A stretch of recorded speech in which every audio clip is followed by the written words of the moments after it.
ஈரோடு நகரில் பெய்த கனமழையால் வெப்பம் தணிந்து குளிர்ச்சியான சூழல் அங்கு நிலவுகிறது.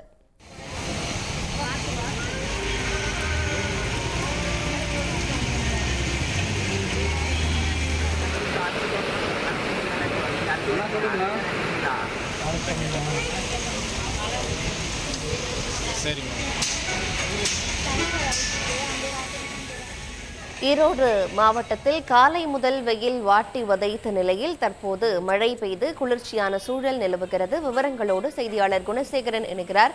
குணசேகரன், ஈரோட்டில் எந்தெந்த பகுதிகளெல்லாம் மழை பெய்தது? அங்கு மழை நிலவரம் என்ன? நிச்சயமாக ஈரோடு மாநகரை பொறுத்த வரைக்கும் சுமார் 1 மணி நேரத்திற்கு மேலாக கனமழை என்பது கொட்டி தீர்த்திருக்கிறது. குறிப்பாக ஈரோட்டை பொறுத்த வரைக்கும் கடந்த ஒரு 10 நாட்களுக்கு மேலாகவே வெயிலின் தாக்கம் கடுமையாக இருந்து வந்தது. தமிழகத்திலேயே அதிகபட்சமாக ஈரோட்டில் வெயில் நிலவி வந்தது. 100 டிகிரி ஃபாரன்ஹீட்டிற்கும் அதிகமாக வெயில் கொளுத்தி வந்ததால் மக்கள் சிரமப்பட்டு வந்த நிலையில் இன்று அந்த வெப்பத்தை தவிர்க்கும் விதமாக மழை என்பது பெய்திருக்கின்றது. காலை முதலாக நல்ல வெயில் அடித்து வந்த சூழ்நிலையில் மாலையில் கரும் மேகங்கள் திரண்டு கனமழை என்பது கொட்டியது. குறிப்பாக பன்னீர்செல்வம் பூங்கா, ரயில் நிலையம், காந்திஜி சாலை, பிரப் சாலை, கருங்கல்பாளையம், கொல்லம்பாளையம், சம்பத் நகர், வீரப்பஞ்சத்திரம் என மாநகரினுடைய பெரும்பாலான பகுதிகளில் 1 மணி நேரத்திற்கு மேலாக இந்த மழை என்பது கொட்டி தீர்த்திருக்கின்றது. மழை பெய்யும் பொழுது சற்று காற்றும் வீசியது.